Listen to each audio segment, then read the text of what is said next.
From cycle to space, India has come a long way in space exploration. 21 नवंबर 1963 थिरुवनंतपुरम केरला के एक छोटे से गांव से इंडिया ने अपना पहला रॉकेट लॉन्च किया था। इस नासा के बनाए हुए रॉकेट के पार्ट्स इतने छोटे थे कि उनको लॉन्च साइट पे साइकिल में कैरी करके ले जाया गया था। It was a symbol of our humble beginning and an audacious dream. And just 60 years later, India became the first nation to successfully land its satellite in the south pole of the moon.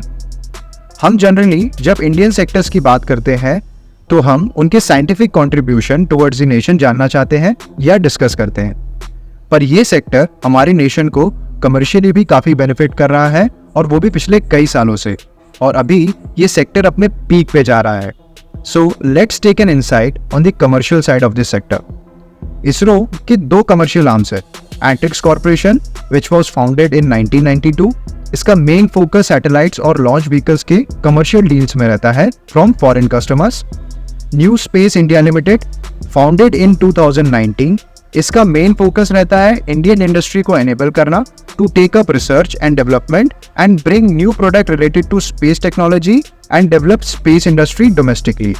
Indian space industry का जो contribution है in the global space economy was at 2% in 2021, जो कि बढ़ के 8% से 10% हो सकता है by 2030 and can go up to 15% by 2045।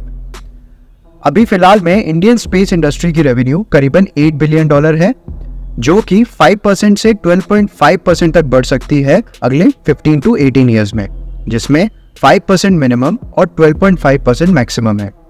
अगर हम मिनिमम रेट से भी ग्रो करें तो भी रेवेन्यू करीबन $40 बिलियन एनुअली तक बढ़ सकती है by the end of next decade. Indian space sector 4% annually grow करता है वर्सेस ग्लोबल एवरेज ऑफ 2%। पर इंडियन स्पेस इंडस्ट्री से ही इतनी ज्यादा ग्रोथ की उम्मीद क्यों है versus the global space industry? एक बहुत ही सिंपल रेफरेंस से समझाओ तो हमारा चंद्रयान मिशन का बजट हॉलीवुड की मशहूर स्पेस मूवी इंटरस्टेलर से भी कम था। हमारा मंगलयान मिशन का बजट अप्रॉक्स $74 मिलियन था, वही नासा के सिमिलर प्रोजेक्ट में करीबन $671 मिलियन लगे थे। शुरुआत से ही इंडियन स्पेस इंडस्ट्री ने इंडिजिनाइजेशन या स्वदेशीकरण पे काफी इंपॉर्टेंस रखा है। कॉस्टली इंपोर्ट्स और दूसरी कंट्री पे डिपेंडेंसी कम होने में मदद मिलती है। 1999 से इसरो ने 380 प्लस सैटेलाइट्स लॉन्च किए हैं 30 से भी ज्यादा देशों के लिए, और अभी कुछ महीनों पहले ही इंडियन गवर्नमेंट ने अंडर इट्स विजन ऑफ आत्मनिर्भर भारत स्पेस इंडस्ट्री में अप टू 100% तक FDI का ऐलान किया है। ये FDI 3 पार्ट्स में होगा, up to 74%, up to 49% and up to 100% for different segments in the space industry.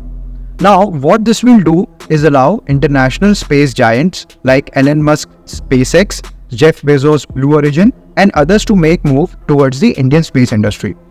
This will boost the startups with investment and technology. Joint ventures will happen with Indian space companies. Even 100% owned subsidiary will come to India via this route. This will also give boost in employment, give India access to new and advanced technology and much needed funds not only from domestic but international investors. So keep a close eye on the companies operating in this sector, as next 15 to 20 years belongs to Indian space industry to grow multifold. अगर आपको ये content अच्छा लगा तो इस video को like करें, share करें, subscribe us on YouTube and follow us on Instagram and Twitter. Cheers.